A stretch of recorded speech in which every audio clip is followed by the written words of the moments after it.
Irmãos, nós vamos continuar o estudo a respeito da família da aliança. Tem sido um longo estudo, o estudo sobre a teologia da aliança. E nós temos visto nesta segunda parte, que é uma parte de aplicação, um exemplo da abrangência desta doutrina, da abrangência da teologia da aliança. Como que nós podemos ter paz e segurança ao saber que o nosso Deus é um Deus que entra em aliança conosco? Um pacto de sangue soberanamente estabelecido. Um pacto estabelecido pelo Deus soberano. Ele baixa as cláusulas, ele baixa as normas deste pacto, desta aliança, como soberano que é. E nós, como súditos, acatamos. Mas não é algo para nos diminuir, não é algo para nos limitar, pelo contrário. Graças a Deus que nós não temos participação na elaboração dessas cláusulas, porque se tivéssemos, macularíamos a aliança, porque nós somos pecadores. Deus santo, puro, perfeito, Ele entra em aliança perfeita conosco para nos abençoar. Nós vimos as diversas administrações da aliança da redenção, ou da aliança da graça, né? Vamos usar os termos que foram trazidos e ensinados para a igreja. A aliança da redenção, a aliança entre Pai, Filho e Espírito Santo na eternidade, e depois a aliança da graça, em Cristo Jesus. Houve a aliança das obras e depois a aliança da graça, nas suas diversas dispensações, Abraão, Moisés, Noé, Davi, a eterna aliança, a aliança da consumação em Cristo Jesus. E agora estamos estudando a família da aliança. Como que aqueles que são aliançados com Deus devem viver? Como que deve ser a família daqueles que fazem parte desse grupo privilegiado que está vivendo diante de Deus? Falamos sobre o casamento, sobre homem, sobre mulher. Estamos agora falando sobre filhos. Os filhos da família da aliança. Esse assunto foi já motivo do estudo na semana passada e vamos prosseguir hoje. E hoje o nosso propósito é falar sobre modelar e nutrir os filhos da família da aliança. Os filhos da aliança modelando e nutrindo. Irmãos, muito sério o assunto. É um assunto que tem a ver com nós como pais, tem a ver com as nossas esposas como mães, tem a ver com a nossa família. Algo seríssimo, e nós vamos ver passo a passo aquilo que nós queremos dizer com modelar e nutrir. Antes eu peço a você que abra a sua Bíblia já, como visão do que nós falaremos no livro de Deuteronômio, capítulo 6. Deuteronômio, o capítulo 6. Nós vamos ler a partir do versículo de número 4 até o versículo 9.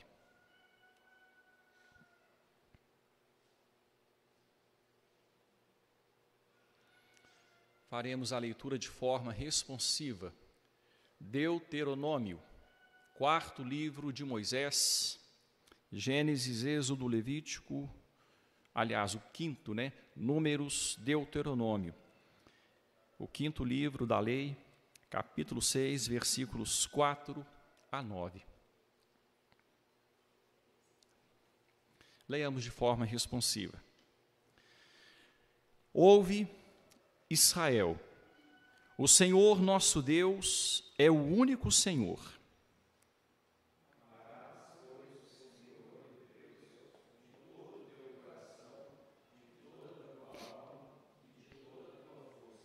Estas palavras que hoje te ordeno estarão no teu coração.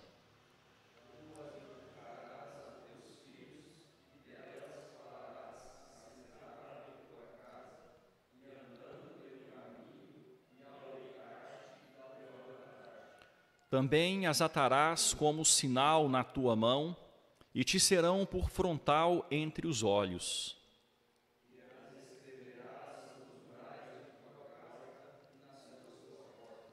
Amém. Não faço esculturas. Na verdade, elas sempre estiveram ali. Eu apenas retiro do bloco de mármore tudo que não é necessário, tudo que é excesso. Essa frase é atribuída a Michelangelo, famoso escultor, autor, por exemplo, da estátua de Davi. Viveu nos séculos XV e XVI na Itália. E ele se referia dessa forma ao como tinha origem suas obras. E ilustra bem o nosso estudo de hoje. Ilustra bem a verdade que nós vamos estudar. Presta atenção na frase que eu vou ler agora. A imagem de Deus já está em nossos filhos. Mas como pais, precisamos torná-la visível, modelando-os e nutrindo-os através da palavra de Deus, tirando aquilo que lhes foi adicionado com a entrada do pecado, de modo que a imagem de Cristo possa ser neles restaurada e contemplada. A imagem de Deus já está ali.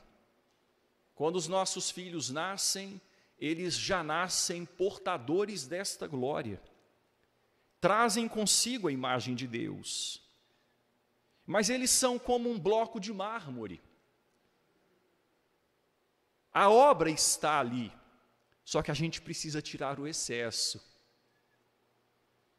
Eu fico pensando, na visão de um escultor do nível de Michelangelo, que antecipava a obra.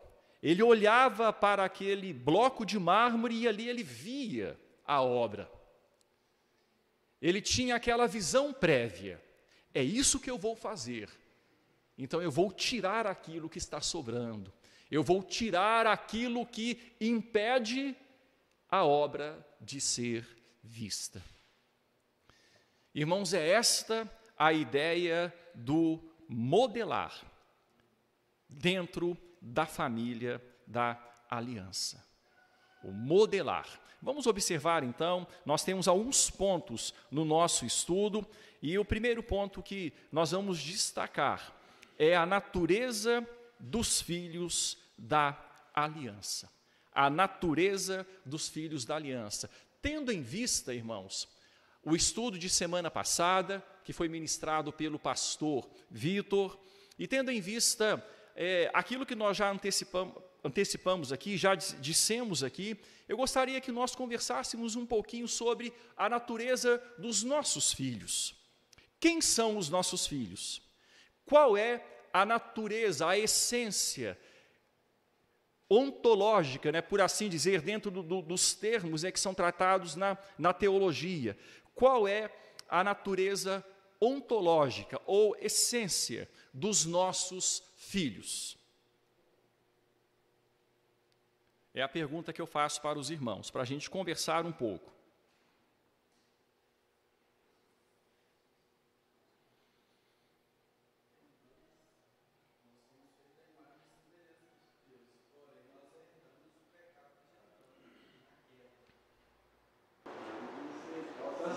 Então, mas é isso. Então, nós estamos fixando aqui, né? Nós fomos feitos à imagem e semelhança de Deus. O estudo da semana passada, Franklin, ressaltou que os filhos são herança do Senhor, não é? Os filhos são nos dados pelo Senhor, são herança da parte de Deus. É interessante essa questão de herança. Eu me lembro quando o meu sogro faleceu, a minha sogra foi muito prudente, e mal sabíamos nós que 8 meses depois ela faleceria também.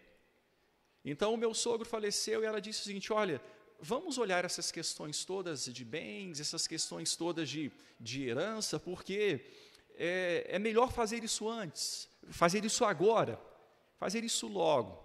Porque com o falecimento do sogro, aquele no nome de quem os bens estavam, e as coisas são bloqueadas, né? Então, existe a necessidade de fazer alguma coisa. E ela falou assim: olha, eu não quero que passe nada para o meu nome, já passe para o nome de vocês, né, o nome da Carla como herdeira, filha única, já passa para o seu nome e deixa a casa aqui onde eu vivo como usufruto. E quando eu morrer, ela ficará como herança para vocês. E 8 meses depois, Deus a chamou. Ela adiantou as coisas, ela agiu assim. Irmãos, agora quando a gente fala de herança de Deus, é interessante porque Deus não morre. Ele nos dá a herança, mas continua no nome dEle. Porém, a herança nos é confiada para administrar. A ideia que a Bíblia passa com relação à herança que vem de Deus, não a herança que Deus diz assim: olha, está aqui, agora eu estou passando para o nome de vocês. Não, está aqui, eu estou confiando a administração de vocês. É a ideia de mordomia. Herança do Senhor é algo que Ele nos confia para administrar.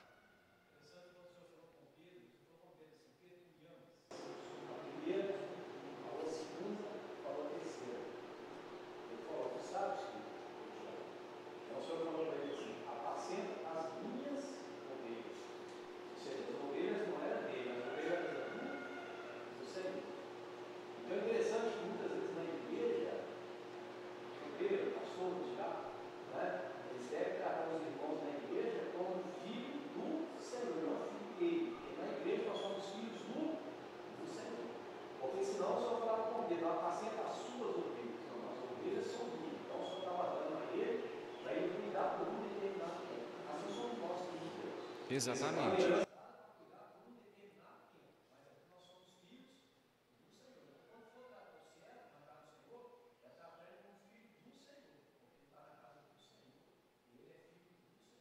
É verdade.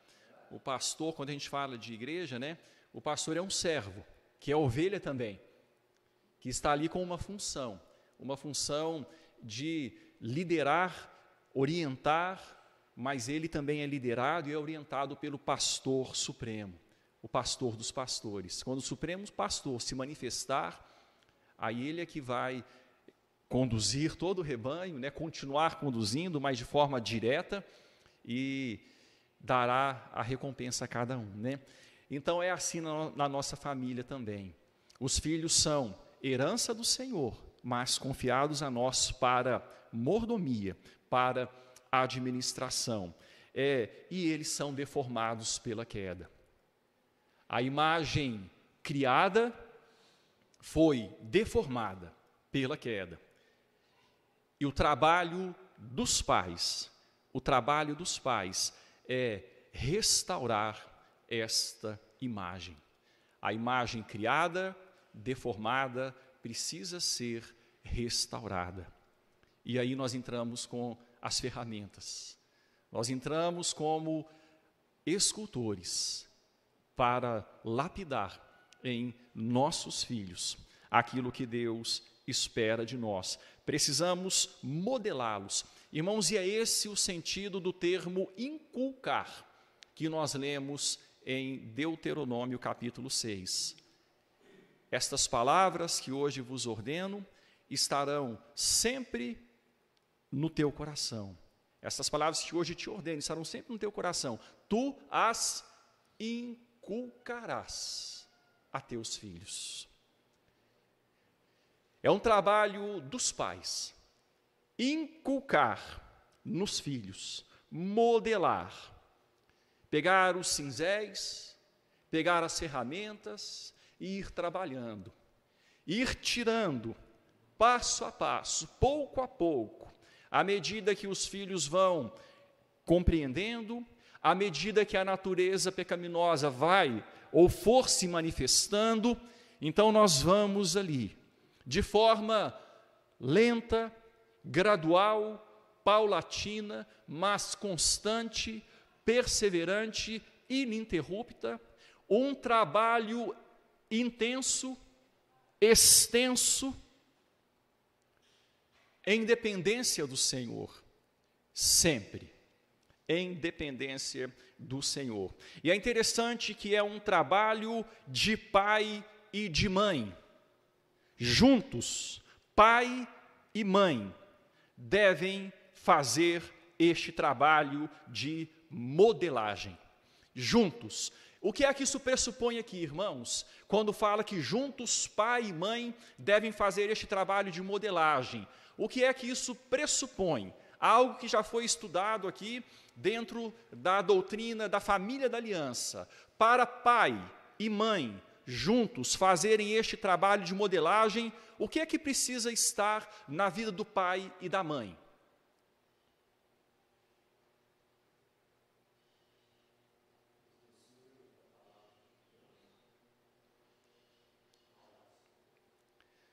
Estas palavras que hoje te ordeno estarão sempre no teu coração.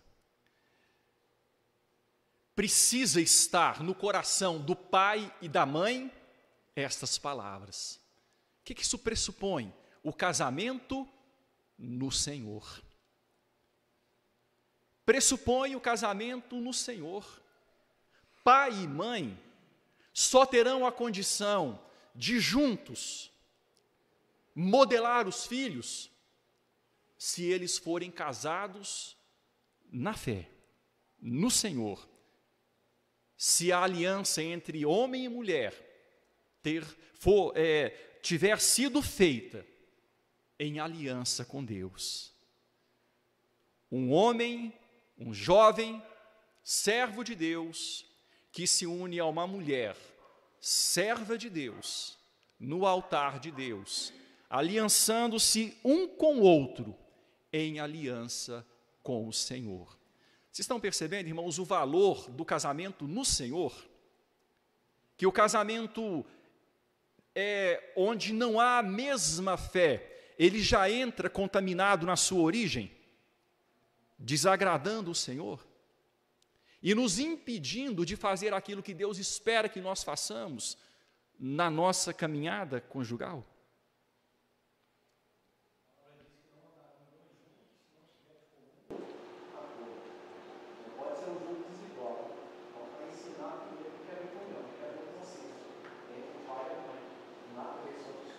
Tem que haver o consenso.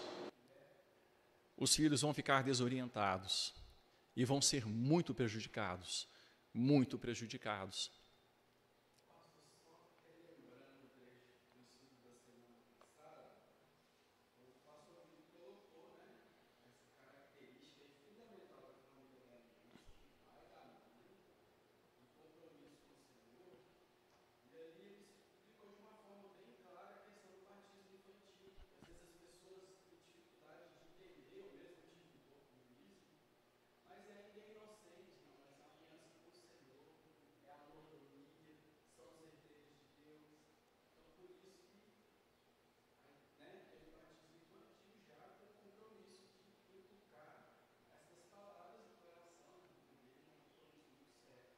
Amém, exatamente, Franklin. Nós estamos declarando ali que o Deus que entrou em aliança conosco prometeu que seria o nosso Deus e da nossa descendência. E nós então estamos colocando nos nossos filhos a marca da aliança. E declarando que eles serão educados conforme partícipes ou participantes da aliança. Bom, então vamos prosseguir aqui no nosso estudo.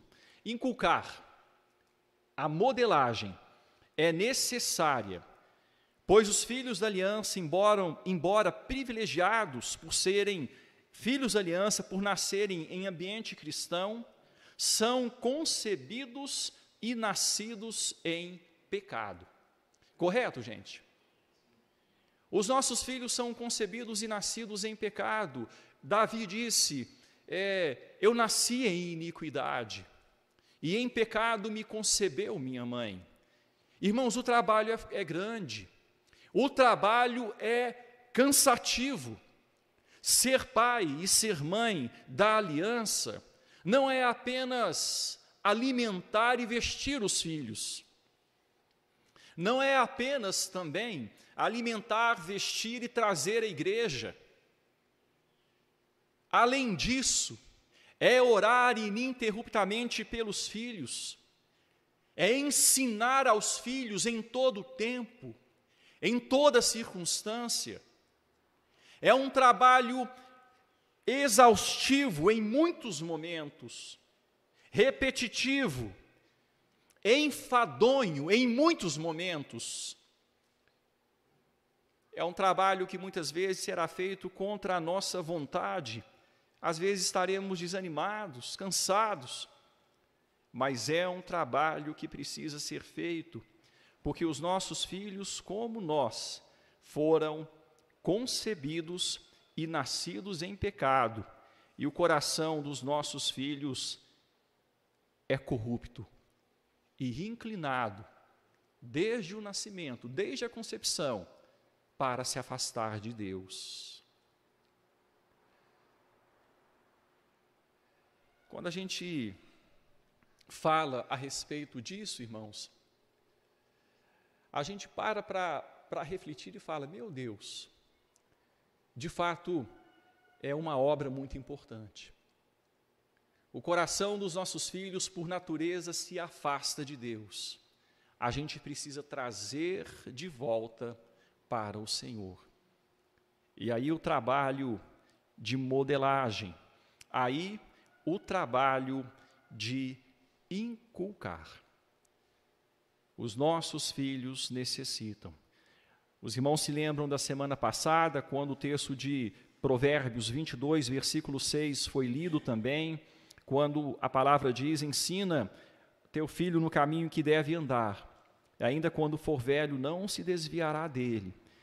Esse versículo fala para a gente do grande privilégio, inestimável privilégio de um filho nascer na família da aliança. O filho vai aprender desde cedo o caminho de Deus. E aí o resto a gente confia ao Senhor. Correto, irmãos? A gente faz o trabalho, a gente planta a semente, a gente rega a semente, mas o crescimento é o Senhor que dá. É ao Senhor que nós confiamos a salvação dos nossos filhos. Então, a natureza dos filhos da aliança são herança do Senhor e são deformados pela queda. Vamos para o próximo ponto, modelando os filhos da aliança. Modelando os filhos da aliança. E para esse ponto eu quero acrescentar um outro texto. Eu peço a você que abra sua Bíblia em Efésios capítulo 6. Efésios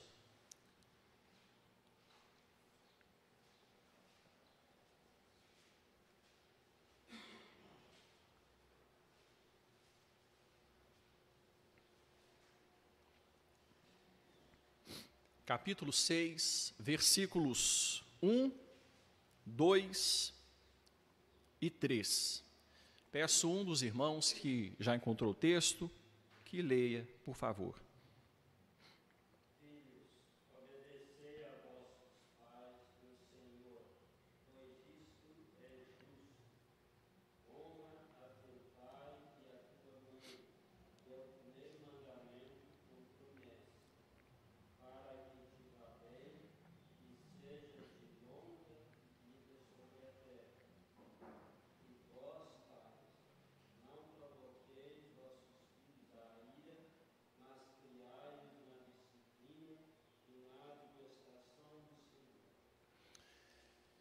esse texto traz algumas informações importantes, presbítero Adalmo. Quando nós inculcamos em nossos filhos a palavra de Deus, estamos imprimindo, gravando, esculpindo neles esta mesma palavra, de modo que eles vão se tornando modelados por ela. E quando a Bíblia fala da seguinte forma, isso é justo, está falando para os filhos. Honra teu pai e tua mãe. Filhos, obedecei a vossos pais no Senhor, né, o versículo 1, pois isto é justo. Qual que é o sentido, irmãos, do que a Bíblia está dizendo aqui? Isto é justo. Honra, obedecei aos vossos pais no Senhor, pois isto é justo. A Bíblia já está falando aqui para filhos que têm a condição de raciocínio, não é? Há filhos que já têm a condição de entender o que é justo e o que não é. O que tem a ver com justiça e o que é contra a justiça. E o texto traz aqui, implícita, a seguinte verdade. Deus confiou os pais de cuidar dos filhos. E quando os filhos obedecem aos pais, os filhos estão cooperando com aquilo que o próprio Deus determinou que fosse feito pelos pais. E os filhos estão cooperando com este caminho que vai trazer bênção para eles, que é o caminho da bênção, o chamado caminho da bênção. A autoridade dos pais, irmãos, vamos pensar neste ponto aqui agora, da natureza da autoridade dos pais. A autoridade dos pais é própria ou é delegada? Se fosse própria, os pais teriam liberdade de fazer o que quisessem na criação dos filhos, não é? Mas a autoridade não é própria. A autoridade é delegada. Nós não criamos os nossos filhos como nós queremos, mas como Deus quer que eles sejam criados. Porque, na verdade, nós somos apenas mordomos do dono. Nós não criamos os nossos filhos como nós queremos, mas como Deus quer que eles sejam criados. Então, quando a palavra diz, isto é justo, a palavra está mostrando que os pais não estão simplesmente fazendo o que entendem ou acham melhor, mas o que Deus requer deles como soberano que baixa os termos da aliança entre si e seus súditos. Os pais haverão de prestar contas a Deus. E os filhos que já entendem isso devem cooperar com os pais. É justo, é a justiça de Deus que está em jogo aqui. Os pais prestarão contas a Deus deste trabalho.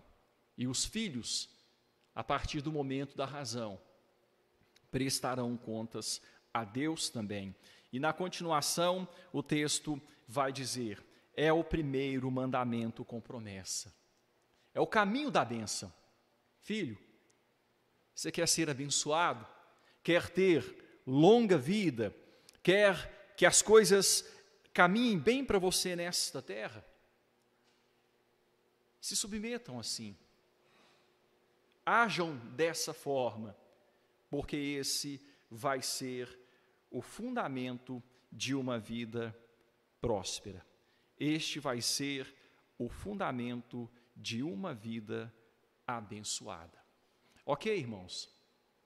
Então, este texto está nos mostrando isso sobre a modelagem dos filhos da aliança, colocando algo de bom, algo que vem da parte de Deus, acrescentando aos nossos filhos e extraindo aquilo que é ruim, próprio da essência pecaminosa dos nossos filhos. Eu quero dar um exemplo de um homem que teve na sua vida essa criação nos primeiros anos de sua vida. E como que isso fez diferença para ele? Como que a vida deste homem foi transformada? Irmãos, qual foi o início da vida de Moisés? Eu gostaria que alguém contasse para mim, rapidamente, o início, os primeiros anos da vida de Moisés.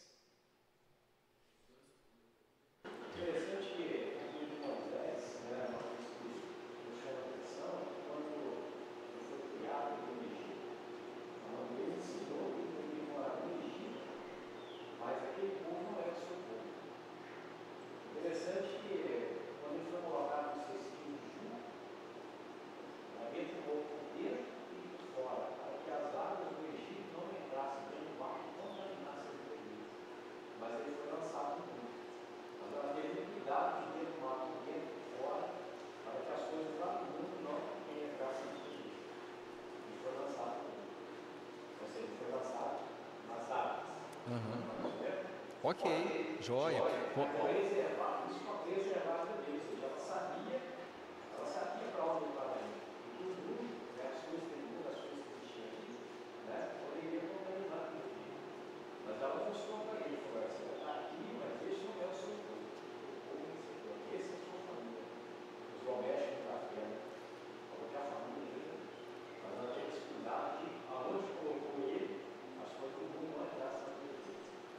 E é importante, né, a gente lembrar aqui de um ponto que nós estudamos quando estudamos sobre as alianças, que o termo hebraico para aquele cesto de junco ali é o mesmo termo que foi usado para a arca de Noé.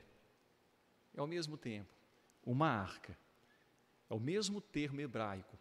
A mesma arca que foi usada por Deus para salvar Noé e sua família, o mesmo termo, né, foi usado ali para falar deste cesto de junco no qual foi colocado Moisés.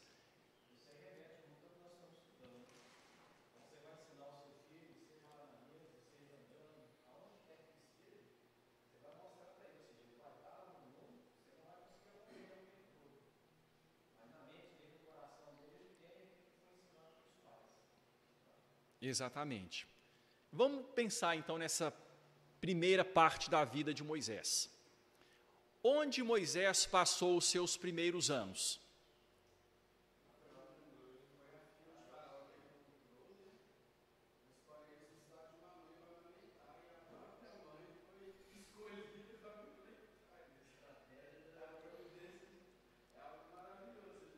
Maravilhoso.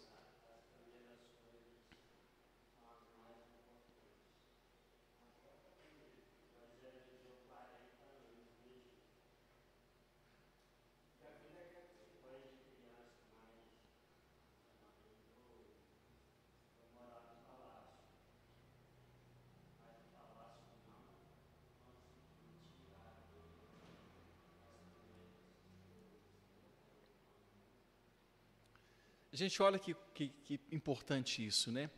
Viveu 40 anos, primeira parte da sua vida. A vida de Moisés é dividida por Estevão de forma bem didática, né? 40, 40 e 40. Então, 120 anos, ele teve 3 momentos de 40 anos na sua vida. Ele foi colocado nesse cesto e a filha de Faraó o encontrou ali, pegou, e ela ficou assim encantada com aquele menino. Era um menino que tinha algo especial, e ela pegou e a irmã dele, Miriam, né, já estava ali. E a providência de Deus, né, é algo maravilhoso, encantador. E a mãe de Moisés ganhou um salário para cuidar do filho. O filho que morreria, ele foi cuidado pela mãe e ganhou um salário ainda. A mãe ganhou um salário para cuidar do filho, até que ele fosse desmamado. E depois, então, ele foi criado no palácio como filho da filha de Faraó. Estevão diz que ele era poderoso em palavras e obras. Ele cresceu, se tornou um homem poderoso. Por que Estevão diz isso? Por que isso é destacado? Possivelmente porque Moisés estava ali na linha sucessória, de repente, para ser o próximo faraó do Egito. Gente, mas o que eu quero destacar é que ele passou os primeiros anos sendo modelado pela sua mãe, pelo seu pai. 2 levitas. Ele passou os primeiros anos sendo modelado. E isso foi tão forte, que quando ele saiu de casa e ele foi viver no palácio, e passou ali, a gente fala da adolescência como um tempo que às vezes a gente, como pais, né, fica um pouquinho preocupado, né? Mas Moisés passou a adolescência, foi onde, gente? Foi no palácio de Faraó. Ele passou a juventude onde? No palácio de Faraó. A primeira parte da sua vida adulta, onde? No palácio. Mas o que é que marcou Moisés? A modelagem na primeira infância, na casa de seus pais. Abra sua Bíblia em Hebreus capítulo 11.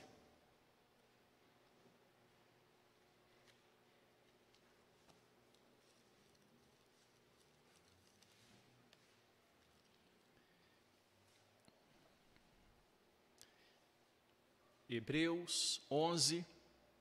Peço um outro irmão que leia os versículos 24, 25 e 26.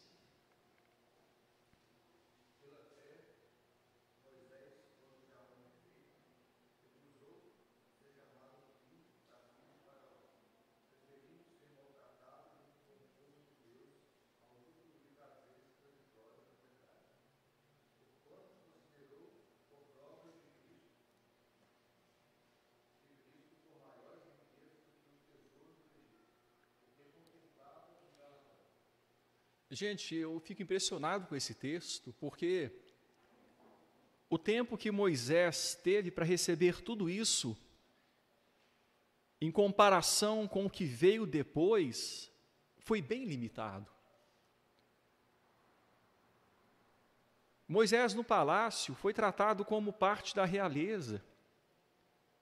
Ele comia como a realeza, ele se vestia como a realeza, ele tinha todas as oportunidades que a realeza tinha. E o texto fala, olha, Moisés, quando já homem feito, recusou ser chamado filho da filha de Faraó. Ele fez uma escolha. E o que estava por trás desta escolha? Ele preferiu ser maltratado junto com o povo de Deus. Aí começa a falar então aqui, essa foi a escolha, né? Se recusou ser chamado filho da filha, preferiu ser maltratado junto com o povo de Deus. A que, irmãos? A usufruir prazeres transitórios do pecado, porque considerou o opróbrio de Cristo. E é interessante aqui aparecer neste texto, né? O Messias. Ele havia sido instruído a respeito da esperança messiânica. Ele considerou o opróbrio de Cristo. Ele aguardava o Redentor. Ele aguardava o Messias. E para ele, isso era muito mais importante do que os tesouros do Egito. Ele contemplava o galardão. Às vezes nós pensamos, né, na adolescência, a gente pensa nos nossos filhos, poxa vida, o mundo oferece tantas coisas, tantos prazeres, tantas oportunidades. Gente, vamos pensar no nosso serviço. Vamos pensar no que Deus espera de nós. Deus espera de nós a modelagem, não é? Ele espera que nós modelemos os nossos filhos. E os nossos filhos sendo modelados conforme Deus espera que eles sejam, a gente pode confiar, descansar e saber que no momento certo, eles vão preferir, olhando para o galardão, eles vão preferir viver para Deus, a usufruir prazeres transitórios do pecado. eles vão preferir viver para Deus. Muitas vezes a ser maltratado juntamente com o povo de Cristo, a sofrer muitas vezes escárnio da sociedade, zombaria, deboche, mas eles vão contemplar o Messias, eles vão contemplar o galardão, e eles vão entender que isso é muito maior do que os prazeres transitórios do pecado.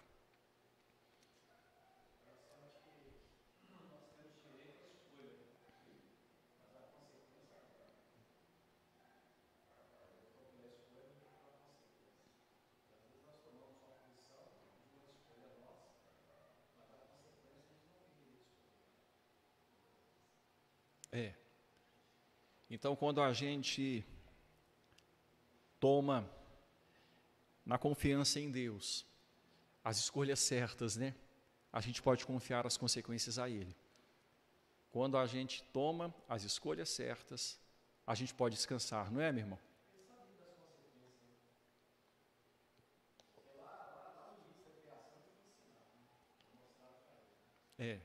E como pais, né? Como pais que nós somos, assim, pensando em nós como pais, a gente pode descansar no cuidado dos nossos filhos, porque Deus vai fazer isso com os nossos filhos. Deus vai colocar o temor dele no coração dos nossos filhos. Isso é uma grande bênção que nós temos, irmãos, como família da aliança. Vocês concordam comigo? É uma grande bênção. Os nossos filhos são privilegiados. Vamos prosseguir para um próximo ponto, o modelo que os pais devem ter em mente. O modelo que os pais devem ter em mente.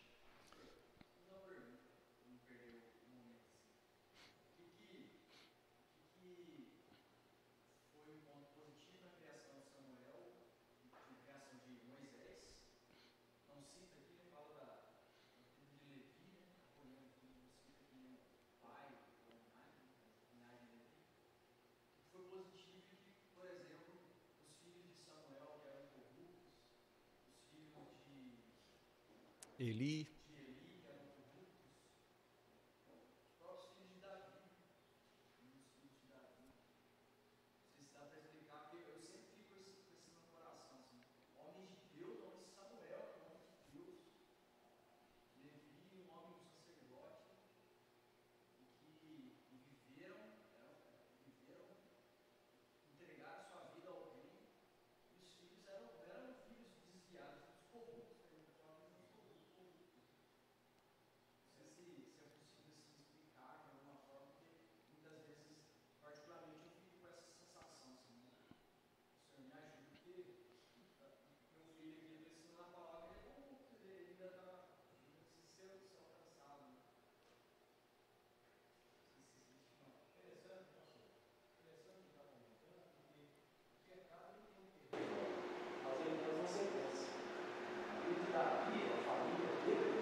Os nossos filhos precisam de encontro com o Senhor, né? Com relação a essas famílias que foram citadas pelo Renan, a gente precisa, sabe, Renan, responder dentro, a gente precisa, melhor dizendo, a gente deve responder dentro das informações que a gente tem. Por exemplo, a família de Eli, fica muito claro ali o porquê os filhos se tornaram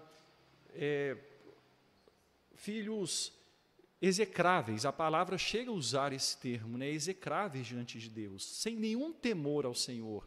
Eles lidavam com as coisas santas com desprezo. E Deus falou para Eli: Eli, por que você honra os seus filhos mais do que a mim? Então a questão de Eli está clara. Eli era sacerdote, ele era sério no trabalho dele a Deus, ele confiava em Deus, mas ele falhou como pai. Ele honrava mais os filhos do que ao pai. Ele não repreendeu os seus filhos. O texto diz: Eli, os seus filhos se tornaram, na verdade não é Deus dizendo para Eli, mas a palavra que foi trazida acerca de Eli, os filhos dele se tornaram execráveis e ele não os repreendeu. Em outras palavras, Eli mimou seus filhos. Eli falhou como sacerdote. Então fica mais fácil a gente responder aqui, né? Ele falhou como pai.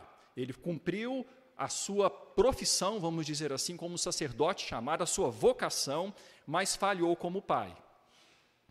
Quando a gente pega Davi, a Bíblia traz para a gente algumas informações, conforme foram destacadas pelo irmão Joel, acerca de desvios de Davi. E quando os pais pecam, gente, entendam o que eu vou falar aqui. Eu não estou dizendo sobre maldição hereditária, é diferente. Eu estou dizendo sobre influência das nossas atitudes, espiritualmente falando, na vida, na história dos nossos filhos.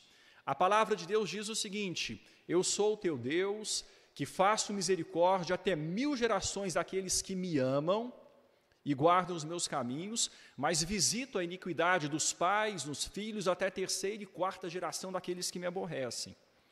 Tem um outro texto bíblico que diz o seguinte: aquele a quem muito é dado, muito será cobrado. Gente, Davi teve uma intimidade tremenda com Deus, uma intimidade profunda, desde novo, não é? Desde novo.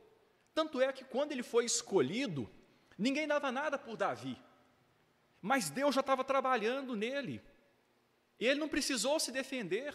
O próprio Deus ali mostrou o quanto ele amava Davi. Jessé fez passar cada um dos seus filhos diante de Samuel, e acabaram os filhos ali que Jessé havia juntado, né? E Samuel não recebeu de Deus a instrução com relação a qual seria o filho. E Samuel disse: olha, já passaram todos os seus filhos? E Jessé, ele teve que falar que faltava um, né? Não, os candidatos já passaram, mas falta um que está lá no campo, ele é novo e tal. E Samuel, não, manda buscar, a gente não vai sentar à mesa sem que ele seja chamado.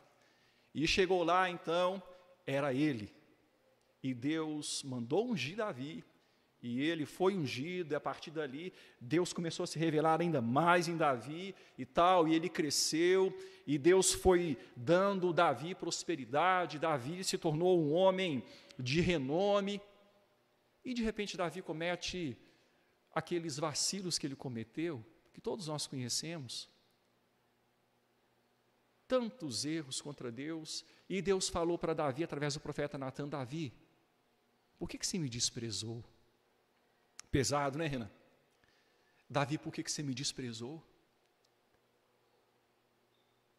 Quando você fez o que você fez, você me desprezou, Davi. Você acha pouco o que eu fiz por você? O que eu te dei, as mulheres que eu te dei? Se necessário fosse, eu te daria mais. Por que você tomou a mulher de Urias, o heteu, e a matou por mãos dos amorreus? E matou o marido dela, né, por mãos dos amorreus. E Davi ali quebrantou-se diante de Deus e falou: não, pequei contra o Senhor, pequei. E Natan então falou, olha, Deus também te perdoou o teu pecado, mas tendo em vista que aquilo que você fez deu motivo para que os inimigos de Deus blasfemassem do nome dele, a espada jamais sairá da tua casa. O filho que te nasceu morrerá, e a espada jamais sairá da tua casa. Olha as consequências, está vendo, Renan, de Davi. Então teve dificuldades, né, tremendas. O compromisso com Deus dos pais é muito sério. É claro que se os nossos filhos, aí tem toda a questão de soberania de Deus, toda a questão assim de filhos que nascem em lares de pais terríveis, mas que se arrependem, né? E filhos que nascem de pais bons e que se desviam. Existe isso. Algumas exceções. No caso de Samuel, a gente não conhece a história de Samuel. A gente não sabe. De Samuel não posso dizer, Renan, o que aconteceu. Mas de Eli e de Davi a Bíblia explica. De Eli e de Davi. Agora, de Samuel a Bíblia não fala. A Bíblia diz, por exemplo, que Samuel rodava todo Israel, julgando todas as cidades. O trabalho de Samuel foi muito exaustivo. Samuel se dedicou muito à obra. Aí fica para mim uma interrogação: será que Samuel se dedicou tanto à obra que deixou de lado seus filhos? Fica para mim essa interrogação. Às vezes ele não teve tempo, às vezes ele não teve a responsabilidade que ele deveria ter. Não, eu preciso parar para ser o sacerdote do meu lar, para cuidar da minha família, para cuidar da minha casa. Aí o texto diz: Samuel envelheceu, e os filhos dele não andavam segundo os seus caminhos.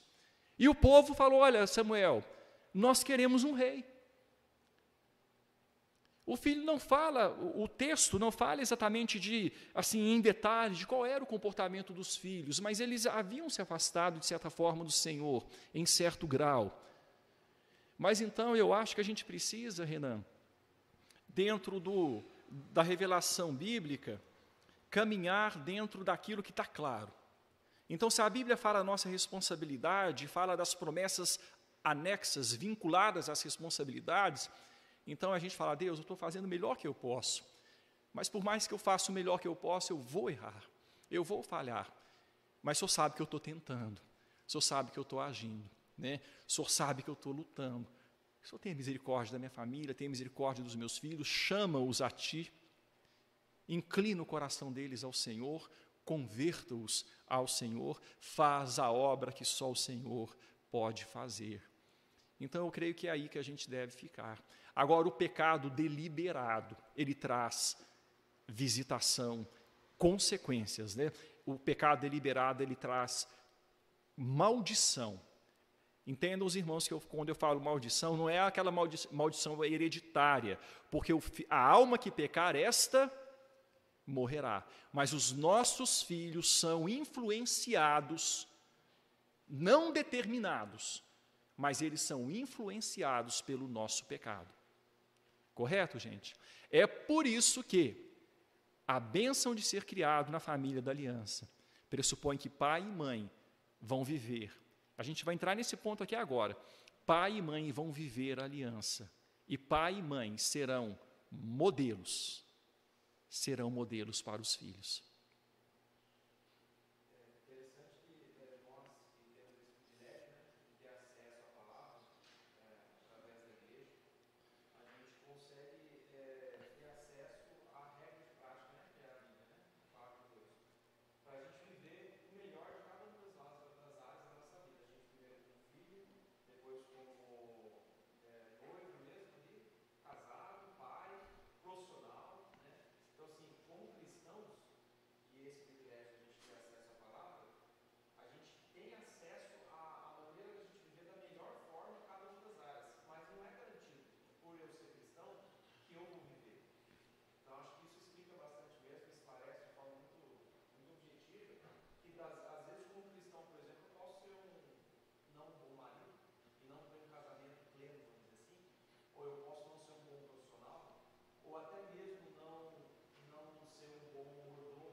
Verdade.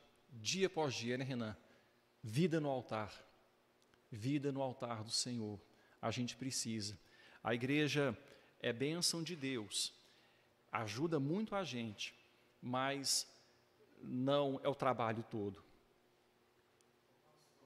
Na segunda, na terça, na quarta, na quinta, na sexta, no sábado, a gente precisa estar no altar do Senhor, né?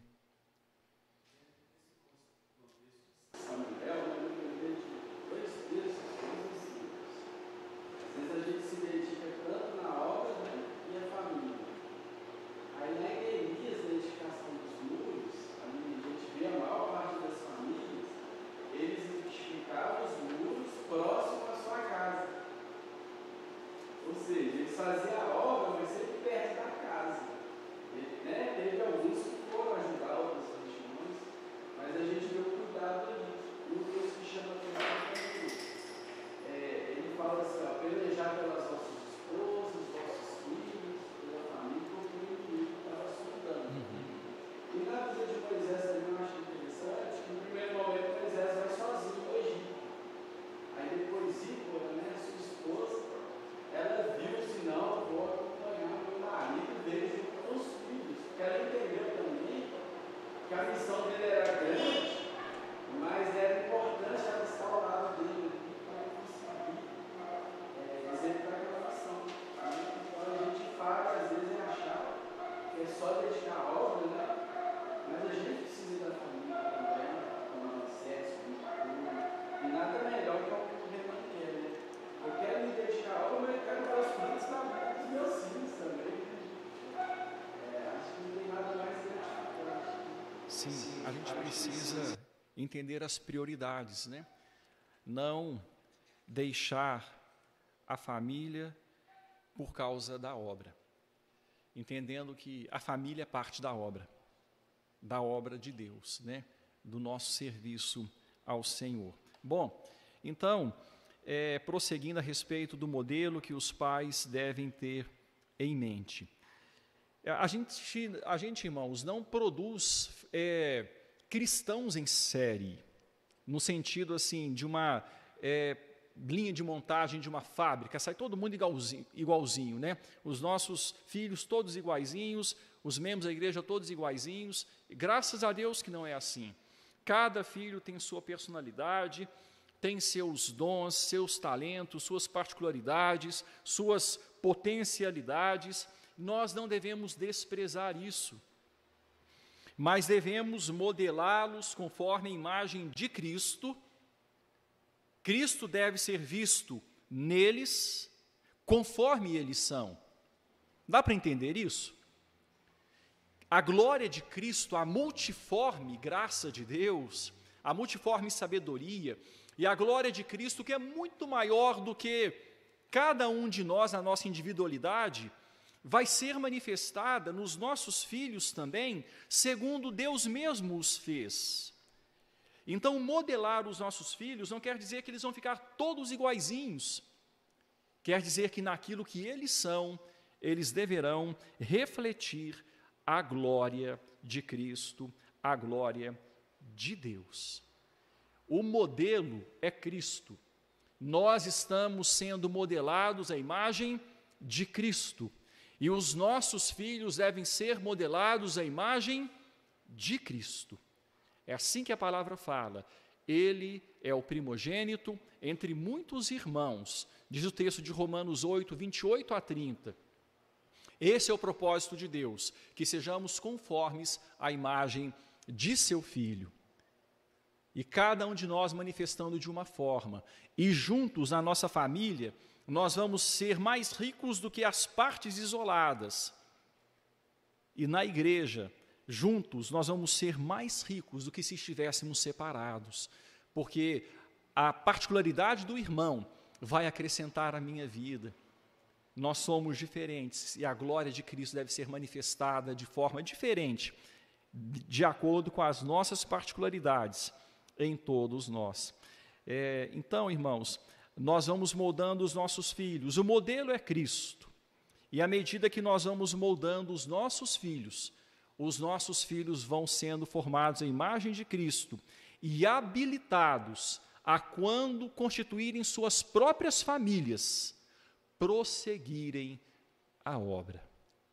Prosseguirem a obra. Eu quero ler, irmãos, rapidamente, para a gente avançar, um texto que está no livro dos Salmos. É um texto conhecido, o Salmo 78, que vai falar sobre essa dinâmica.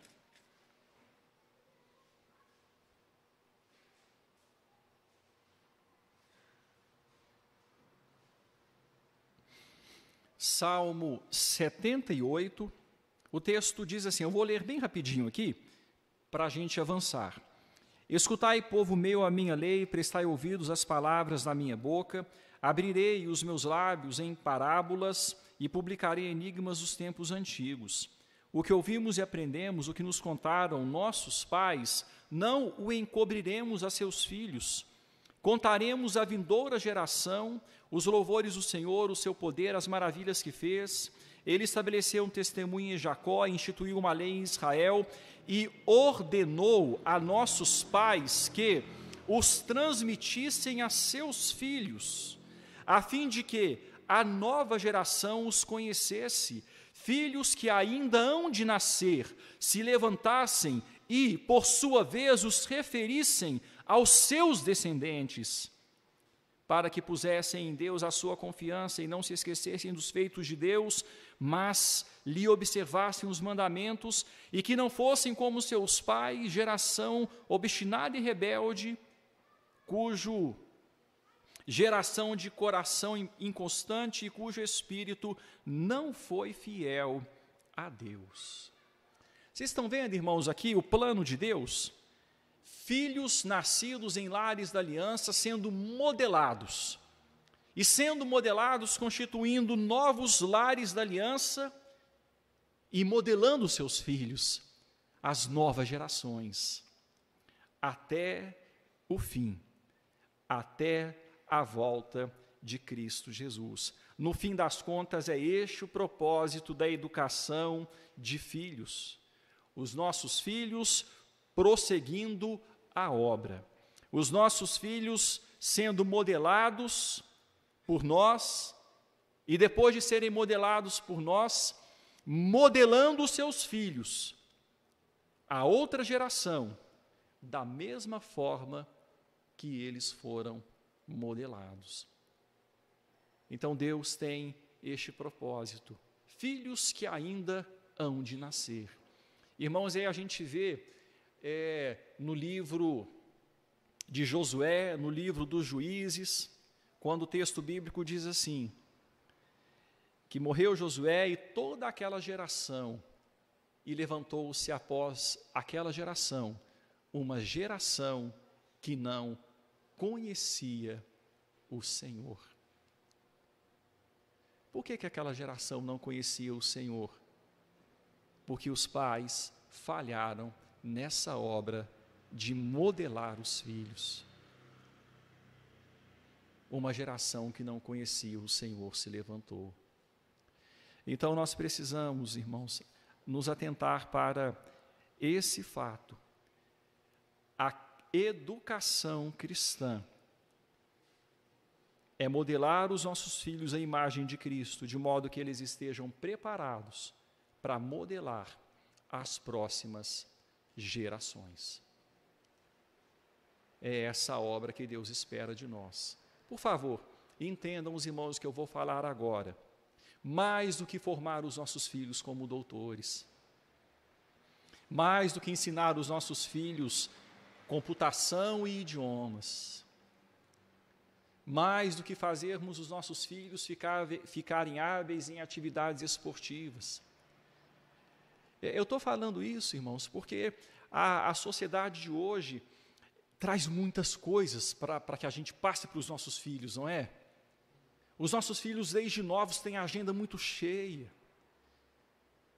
Mas o que Deus espera de nós é o seguinte, olha, os seus filhos precisam ser modelados, para que quando eles forem estabelecer família, eles estabeleçam novas famílias da aliança, e a geração que vier deles, seja uma geração que também conheça a Deus. uma geração que também conheça a palavra e não haja lacuna, não haja falha nas gerações. Irmãos, rapidamente, o estudo é longo, eu quero finalizar agora, falar sobre nutrição.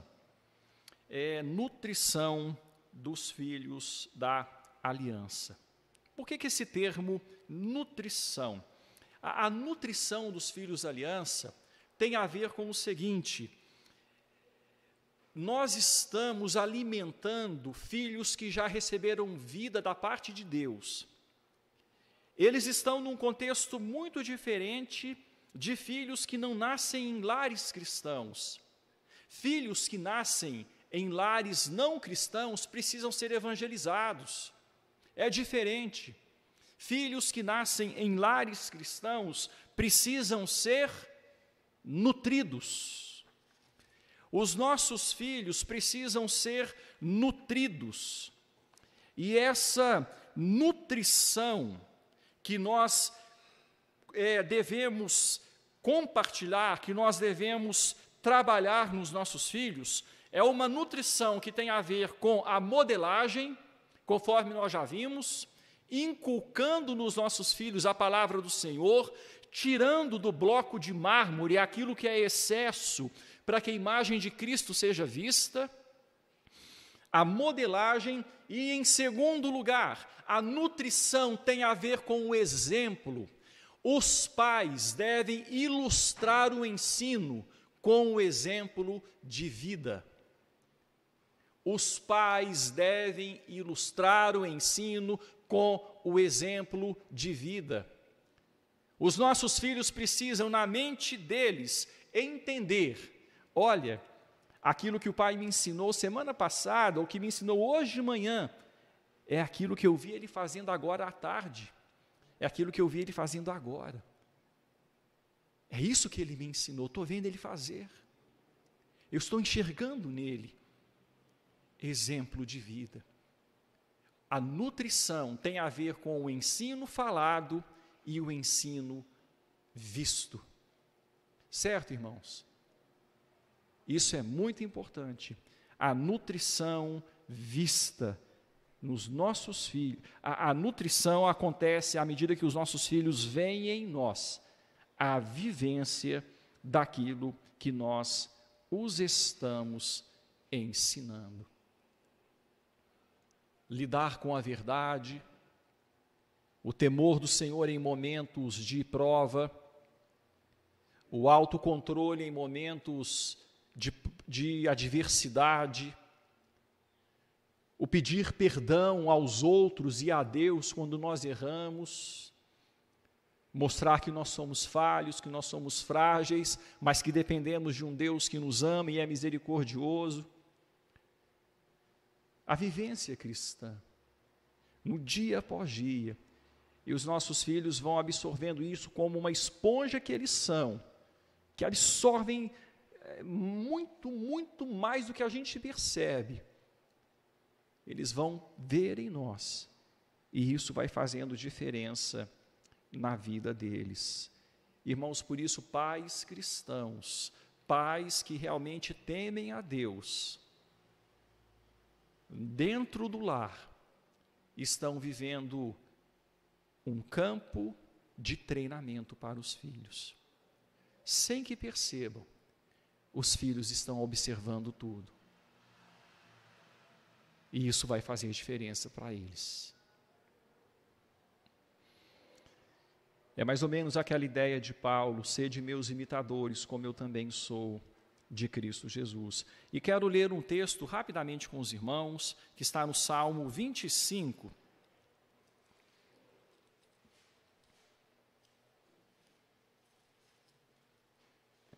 Salmo 25, eu peço a um dos irmãos que, por favor, rapidamente lê para a gente os versículos 13, os versículos 12 e 13 do Salmo 25. Ao homem que teme ao Senhor, ele te instruirá no caminho que deve escolher. Na prosperidade repousará sua alma, e a sua descendência herdará a terra. O texto fala do homem que teme ao Senhor, né, Renan? O Senhor vai instruí-lo, e perceba que vem uma promessa também que envolve a descendência, né? O Senhor instruirá, a sua descendência possuirá a terra, ou herdará as promessas de Deus. A descendência daquele que teme ao Senhor herdará as promessas de Deus. Então, essa é a ideia de herdar a terra, herdar aquilo que Deus prometeu. O temor do Senhor visto em nós pelos nossos filhos.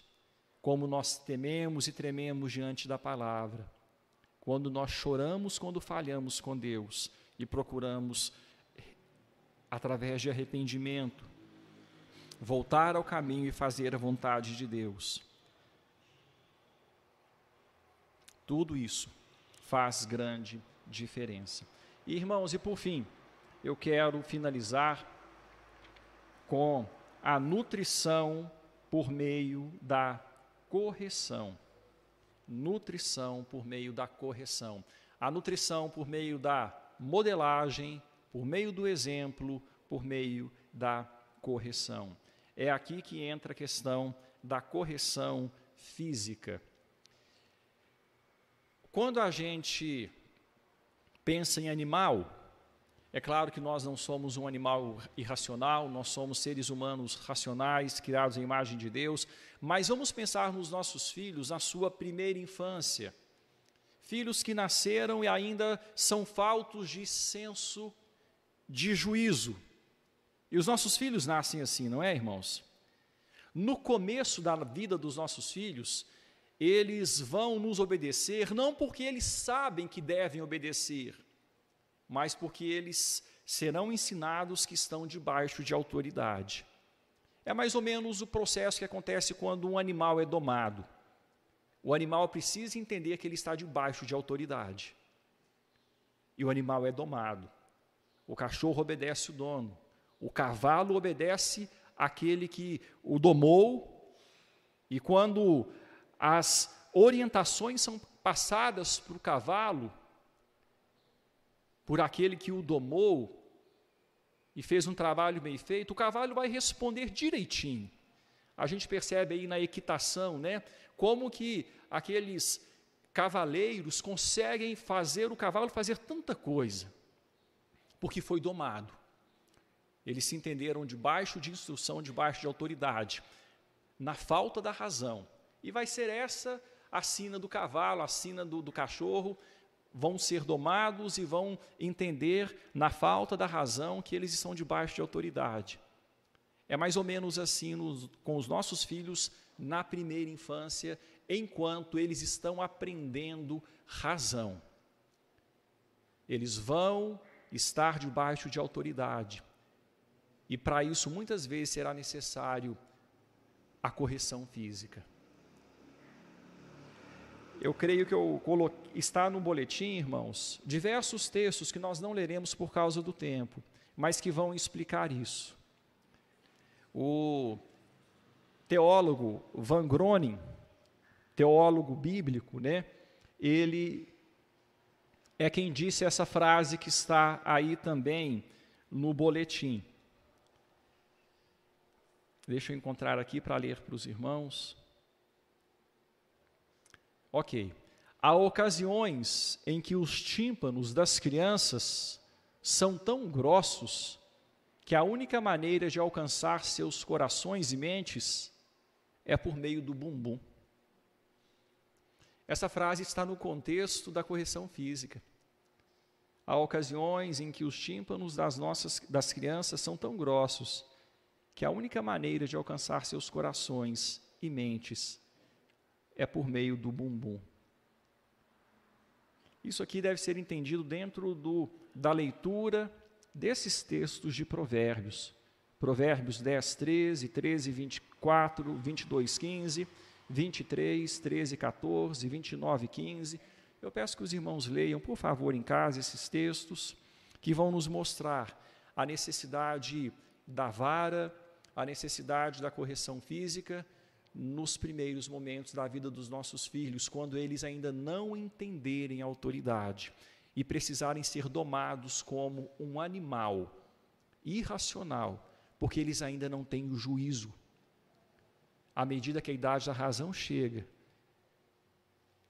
deixa de ser necessária a correção, o uso da correção física, porque os nossos filhos agora entendem, agora eles compreendem, e nós então vamos tratar com eles com a razão. A modelagem, o exemplo, a correção física, e nós vamos nutrindo os nossos filhos dentro do caminho da aliança. Os irmãos compreenderam, irmãos? Eu falei muito rapidamente aqui, mas essa questão da correção física é bem clara para os irmãos, a essência do que é correção física?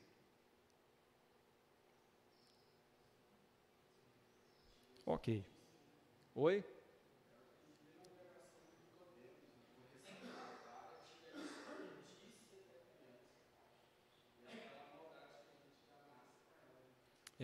A criança vai sendo refreada. Até quando, aí ela vai se posicionar com temor da autoridade, mas daqui a pouco ela vai entender o sentido disso, pela razão. Ela vai entender a mensagem que naquele momento foi transmitida através do temor da correção. Olha, você vai se portar assim, assim. Mas a correção, ela só vem depois de acordo, ela só vem depois de ensino, ela só vem depois que o filho foi instruído, intensa e extensivamente no caminho da aliança. E o filho deve saber por que ele está sendo corrigido. Ele foi ensinado e ele falhou. Ele foi ensinado de novo e ele voltou a falhar. Então os pais vão reforçar com a correção física.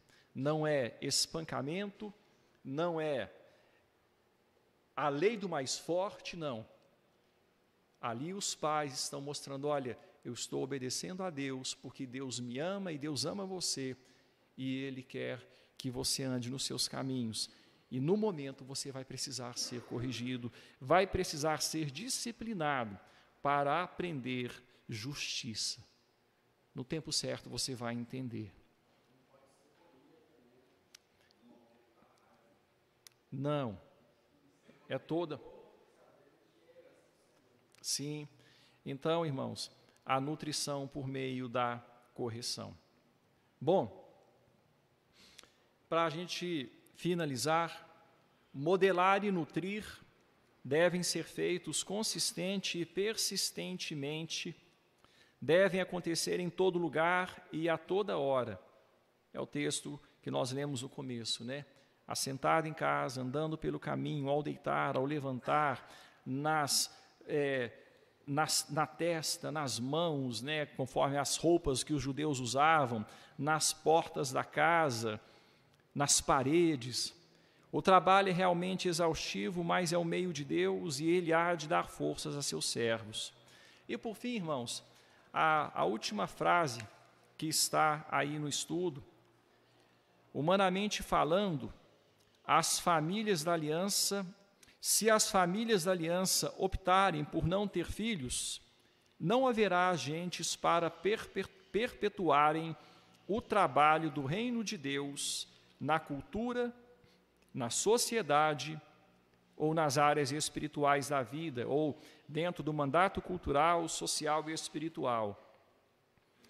Se a família da aliança optar em não ter filhos, gente, o método de Deus é família. O método de Deus para este mundo é a sua glória ser manifestada mediante famílias. Famílias formam a igreja. Famílias levam adiante o plano de Deus.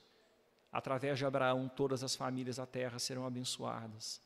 Será por que a família tem sido tão combatida nos nossos dias? Será por quê? É o plano de Deus, de expansão do seu reino. Deus expande o seu reino através das famílias. Então, humanamente falando, Deus conta conosco. com nossas famílias, com nossos lares. Vamos orar, irmãos, para a gente finalizar.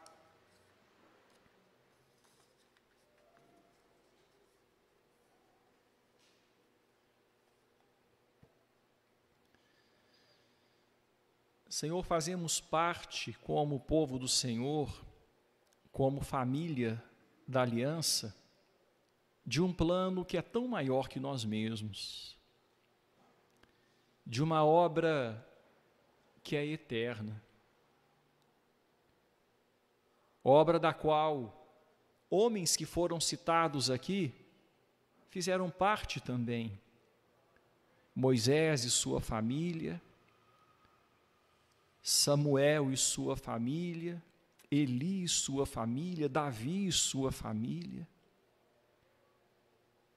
e tantas outras pessoas, tantas e tantas outras famílias com as quais aprendemos, muitas vezes positivamente, outras tantas negativamente, ensinando exemplos positivos que devem ser incorporados à vida. Em outros casos, exemplos negativos, aprendendo aquilo que não devemos fazer, que não dá certo. Senhor, ajuda-nos. A nossa oração é a oração de pessoas que dependem tanto do Senhor. Ajuda-nos. Nós queremos com sinceridade fazer nossa parte. Queremos, ó Deus, com todo o nosso coração, alma, força, entendimento, amar o Senhor e obedecer ao Senhor, lutando para fazer o que o Senhor espera de nós. Mas reconhecemos, somos humanos, somos falhos. Alguns de nós foram modelados em um nível, outros em outro, por nossos pais. Mas louvado seja o Senhor, porque em um tempo específico da nossa história, o Senhor invadiu a nossa história. E aquilo que os pais fizeram para aqueles que nasceram no lar da aliança, e aquilo que os filhos não receberam em casa por não terem nascido no lar da aliança, o Senhor agiu, o Senhor abençoou e nos chamou para ser parte do seu povo. E agora somos nós que estamos construindo os nossos lares. Ajuda-nos, Senhor. Dependemos de Ti. E queremos ser bem-sucedidos na nossa missão. Faz em nossos filhos aquilo que nós não temos condição de fazer. Opera para além daquilo que nós temos feito. Inclina o coração dos nossos filhos a Ti, Senhor, e usa-os para a Tua glória neste mundo. As ofertas do mundo são tantas, mas o exemplo de Moisés nos mostra que o Senhor pode agir através, ó Pai, daquilo que os nossos filhos recebem dentro de casa. As ofertas do mundo não são maiores do que a ação do Senhor na vida dos filhos que estão sendo modelados e nutridos pela Tua palavra. Ajuda-nos, ó Deus, ajuda-nos, cuida das nossas famílias. Os nossos lares são lares do Senhor. Os nossos filhos são herança do Senhor por confiança, por empréstimo. O Senhor nos entregou para que cuidemos deles por um tempo. A nossa própria vida é do Senhor e queremos dar o melhor uso a ela, Pai, porque um dia ela será requerida pelo Senhor. Obrigado, Senhor. Seja conosco, ajuda-nos. Obrigado por este dia, dia do Senhor. Obrigado por essa escola dominical. Obrigado pelo que ainda viveremos neste dia. E nos dê a graça de continuar adorando e servindo o Senhor neste dia que é consagrado ao Senhor. Em nome de Jesus. Amém.